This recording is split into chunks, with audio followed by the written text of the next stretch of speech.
So story শুরু হয় একটি জঙ্গলের মাঝখান থেকে, যেখানে আমরা মাঝরাতে একটি ছেলেকে দেখতে পাই কিছু একটা করছে।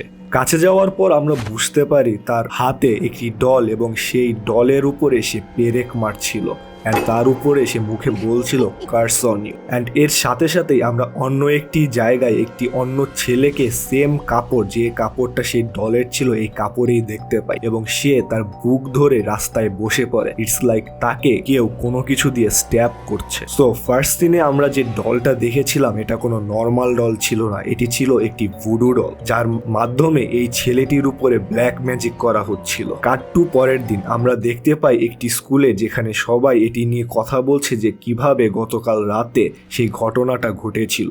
সেই ছেলেকে যাকে নিয়ে ব্ল্যাক ম্যাজিক করা হয়েছিল সে এখন হসপিটালে আছে এবং সে স্টিল